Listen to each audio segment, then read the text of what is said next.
오늘 최용식 박사님 모시고요. 한국 경제의 대전환, 이 흐름에 대해서 어떻게 이해하면 좋을지, 지난 편에는 미국 경제가 지금, 폭풍전야하다. 이거 지금 되게 우리가 경각심을 가지고 쳐다봐야 된다라는 것에 대해서 아주 면밀하고 세세하게 하나하나 다 설명을 해주셨습니다.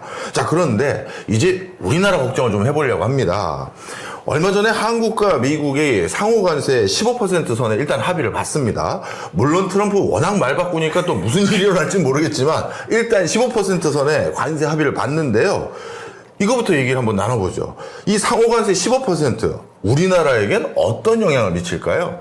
물론 우리 수출에 타격이 크겠죠. 미국은 지금 제1 수출 시장이거든요. 네. 거기다가 우리나라 경상수지 흑자의 상당 부분을 미국에서 얻고 있어요. 네. 그래서 타격을 볼 수밖에 없는데 우리 경제는 그 타격을 극복할 역량을 가지고 있다고 저는 믿고 있어요. 네.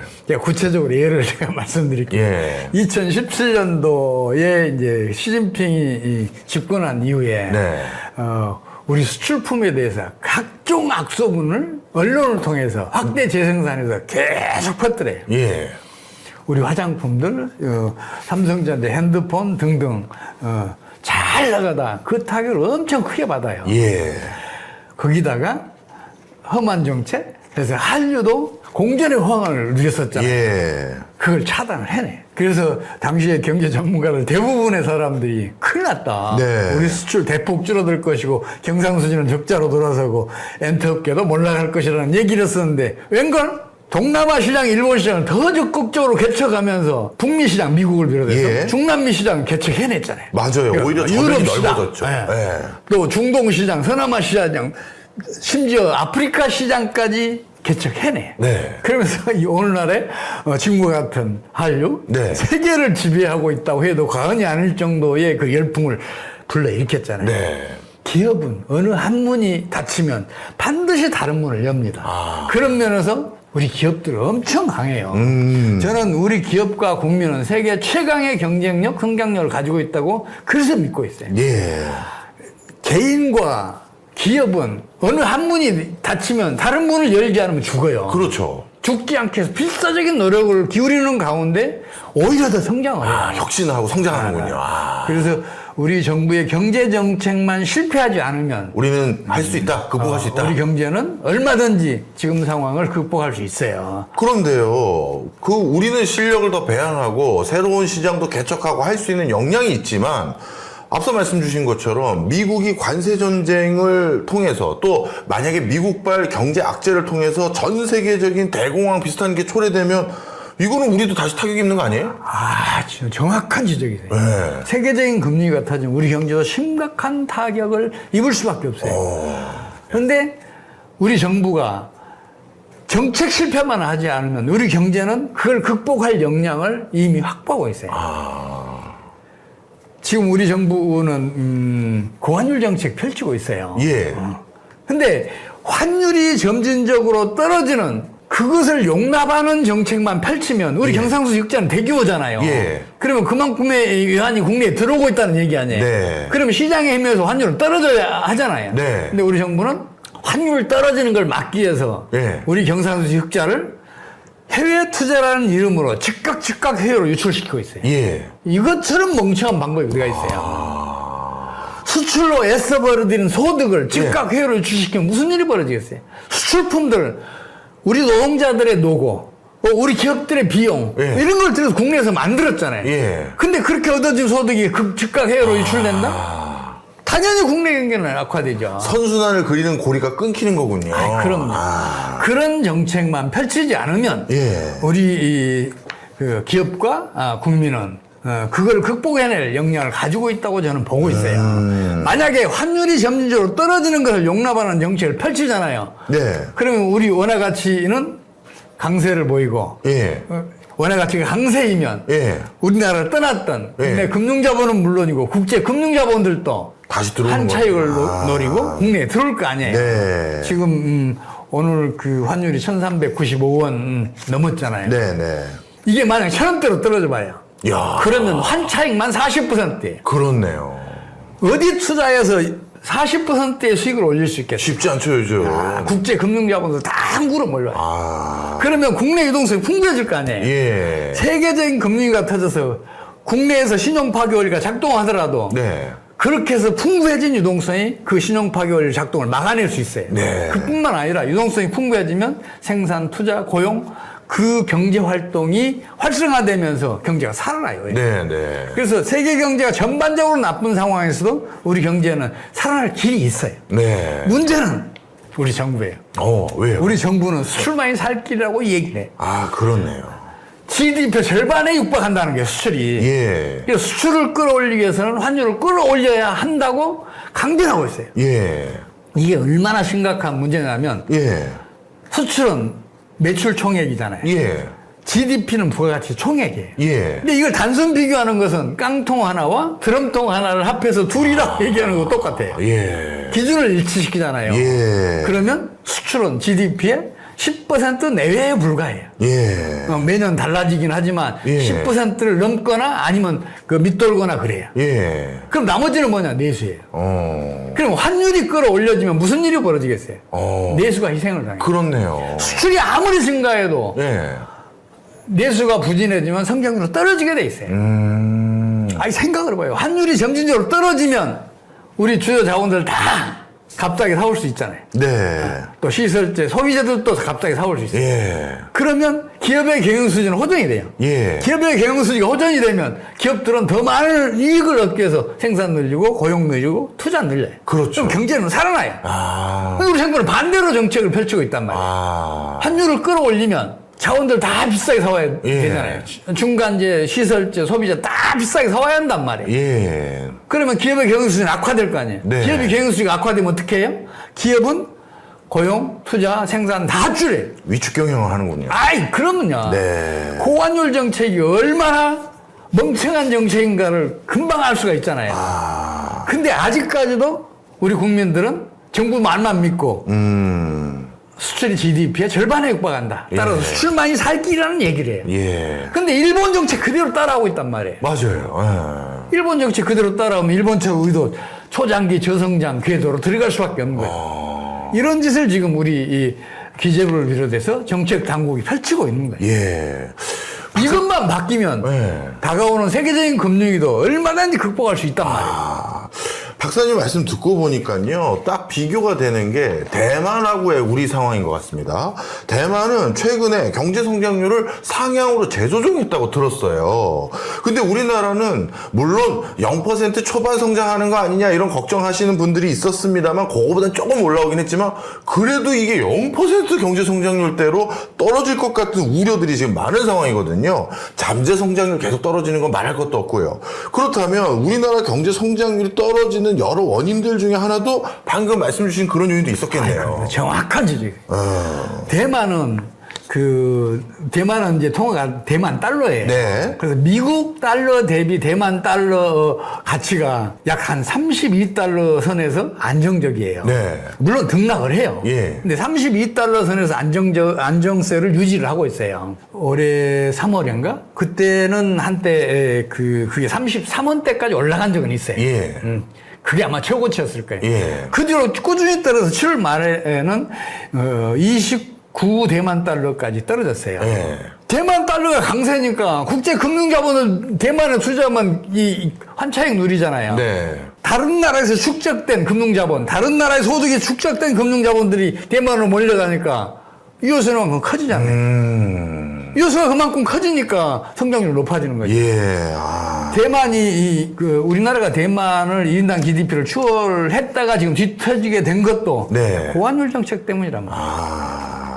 말씀을 듣고 오니까 확 와닿네요. 자, 그러면 우리나라 환율, 미국 대비 대체적으로 예전에는 약세를 계속 지속해 왔었잖아요. 그때와 좀 비교를 해서 설명을 해주세요. 이명박 정부 때부터 해서 쭉 어떤 변천사를 우리가 거쳐왔는지.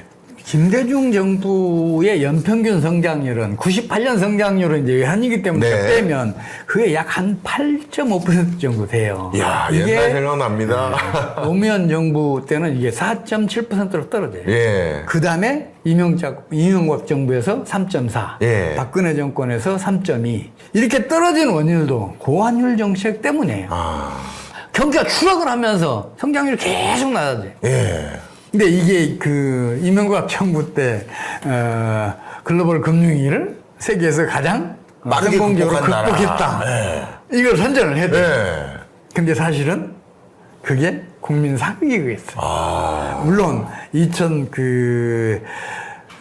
10년도 성장률이 예. 6.2%를 기록하면서 경기가 급상승한 건 사실이에요. 예. 근데 그거는 전년도에 마이너스 성장한 것에 반사작용이에요.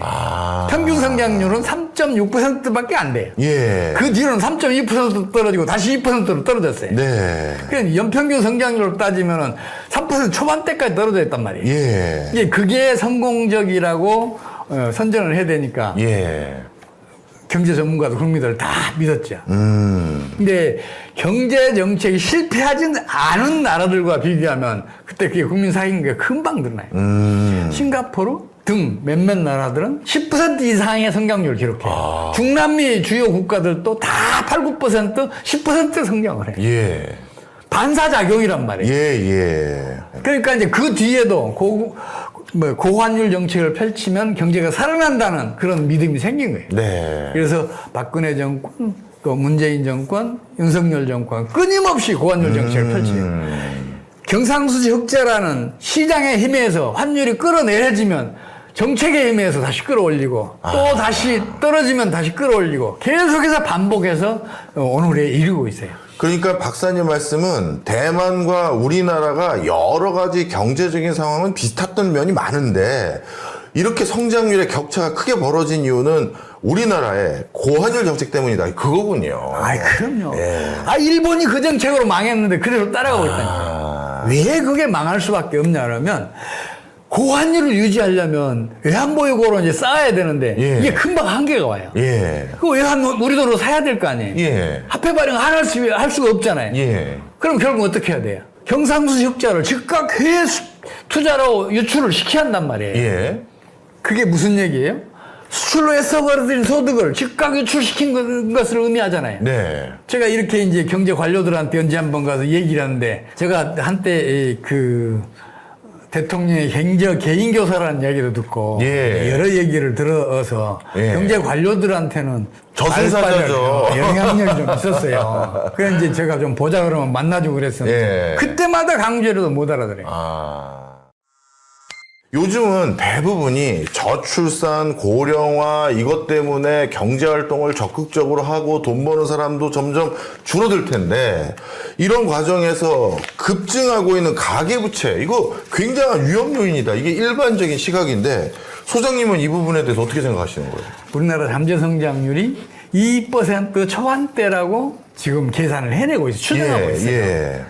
근데 이거는 잠재 성장률의 개념을 잘 모르는 거예요. 그 사람들은 우리나라 잠재 성장률을 어떻게 추정을 하냐면 최근 몇 년 동안에 이룩한 성장률의 평균치로 잠재 성장률이라고 추정을 하고 있어요. 예. 과거의 실적이 어떻게 미래에 실현할 성장률, 잠재 성장률을 결정할 수 있어요. 예. 그 사람들 계산법은 틀렸어요.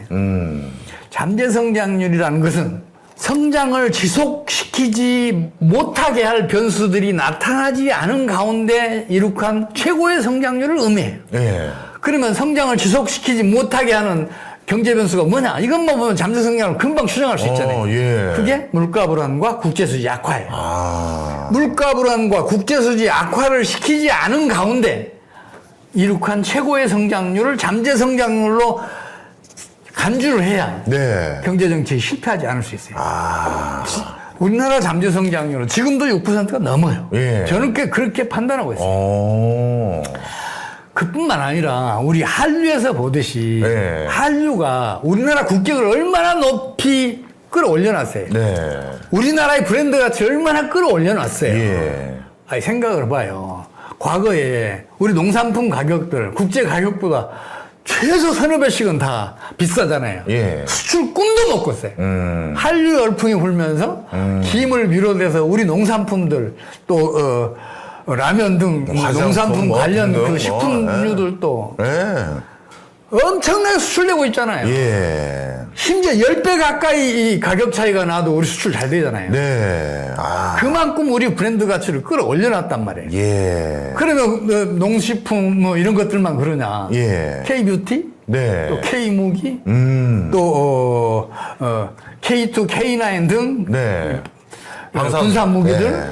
수출 잘 되고 있잖아요. 네. 우리 대기업들이 생산하는 핸드폰, TV 등 가전제품은 물론이고 자동차 등 그 수송기계류 이것도 수출 잘 되고 있어요. 예. 공작기계나 농기계 등 기타 그 기계류 산업도 엄청 빨리 발전하고 있잖아요. 네. 중소기업이 수출하는 제품들도 국제시장에서는 명품 대접을 받고 있어요. 맞아요. 다른 가격에 비해서 서너 배 비싸도 잘 팔려요. 맞아요. 우리 이 무기산업 있잖아요. 예. 무기산업은 사실은 초고도 정밀 기계산업이에요. 예. 여기다가 최첨단 반도체 산업이 뒷받침해주지 못하면 수출이 잘 안 돼요. 우리 수출 잘 되고 있잖아요. 예. 이 초고도 정밀 기계산업은 국민소득 20만 달러도 견뎌낼 수 있어요. 예. 따라서 우리 정부가 환율이 점진적으로 하락하는 것을 용납하는 정책만 펼치면 우리 국민소득 저는 5년 안에 6만 달러 갈 수 있다고 보고 10년 안에 10만 달러 넘어서 세계 최고로 잘 사는 나라에 속할 수 있다고 봐요. 네. 우리 경제가 그렇게 빠르게 장기간 성장을 하잖아요. 그러면 임시직 혹은 그 알바 다 없어질 거예요. 정규직을 뽑지 않으면 네. 고용이 안 될 거예요. 이야, 그 정도까지. 와. 아이, 그럼요. 앞으로 우리 정부가 고환율 정책만 폐기해도 예. 우리 성장률은 연평균 6%는 갈 수 있고 앞으로 세계적인 금융위기가 닥치더라도 극복할 그걸 수 있다. 충분히 무난하게 극복할 수 있다고 저는 믿고 있어요. 네. 오늘 저 박사님 통해서 그동안에 우리나라의 환율 정책을 한번 반추해 볼 수 있는 여러 가지 역사적인 맥락, 그리고 지금 미국의 관세 전쟁, 그리고 미국의 그 여러 경제 정책이 앞으로 세계적으로 어떤 파장을 일으킬 수 있는지 전부 다 살펴봤는데요. 마지막으로 짧게 우리 또 그래도 모처럼 또 신간을 내주셔서 저도 흥미진진하게 다 읽어봤는데 한국 경제의 대전환이라고 표현을 해주시지 않았습니까? 그리고 부제는 관세 폭등과 환율 변동이 가져올 한국 경제의 변곡점이라고 얘기를 해주셨어요. 이거 우리 이렇게 대처해 나갑시다. 한 말씀 해주신다면. 이 환율 변동이라는 게 국가 경제에도 결정적인 영향을 끼치지만 환율이 점진적으로 하락하잖아요. 그날은 반드시 부강해줘요. 반대로 환율이 올라가기 시작하면 그 경제는 쇠락을 해요. 반대 사례가 하나도 없어요. 예. 그래서 그 환율 변동 추세를 보시면 예. 여러분들의 개인적인 경제 생활 또 투자 활동 여기에도 큰 도움이 되실 거예요. 네. 그래서 환율 변동의 그 메커니즘을 먼저 좀 알 네. 필요가 있으시고 또 네. 하나는 뭐냐면 금융위기라는 것은 10년의 주기로 반복된다. 따라서 그 금융위기의 주기를 네. 어떤 경제 원리들이 작동을 해서 일으키는지 그걸 명확하게 아시면 특히 네. 주식 투자하시는 분들은 그게 꼭 필요해요. 알겠습니다. 제가 이 말씀 마지막으로 드리고 네. 마무리했으면 좋겠네요. 네. 위기 다음에는 반드시 절호의 기회가 옵니다. 아, 주식 투자도 마찬가지. 네. 위기 다음에는 주식시장은 폭락을 해요. 그렇겠죠. 그때가 최적의 주식 투자 시기예요. 알겠습니다. 부동산도 마찬가지예요. 예. 향후 어떤 상황이 오더라도 그 다음에 기회가 온다는 생각을 가지시면 예. 여러분들의 경제생활이나 기업의 경영 수지 등등에도 크게 도움이 될 걸로 저는 보고 있고 제발 제가 기원하고 있는 게 우리 정부가 네. 고환율 정책만 제발 지금쯤 폐기해줬으면 좋겠다. 일본이 35년 이상 초장기 저성장을 하는 가장 결정적인 원인이 과다한 경상수지 흑자 때문이고 네. 그걸 유지하기 위해서 엔저 정책, 고환율 정책을 펼치기 때문이었다. 이 사실만이라도 우리 정부가 인식을 해서 시장 기능에서 환율이 점진적으로 떨어지는 것을 용납하는 정책을 펼치면 앞으로 어떤 위기가 오더라도 우리 경제는 더 세계 다른 나라에 비해서 월등하게 뛰어난 경제 성적을 거둘 것으로 저는 보고 있어요. 네. 제발 그렇게 되기를 기원하면서 네. 마무리 짓도록 하겠습니다. 알겠습니다. 오늘 참 어디서도 듣기 힘든 고견들 아주 듬뿍 쏟아내신 것 같은데요. 뭐 저는 또 우리 박사님의 다음 저서 기다리면서 또 만나뵐 기회를 한번 엿보도록 하겠습니다. 지금까지 최용식 박사님이었습니다. 고맙습니다. 고맙습니다.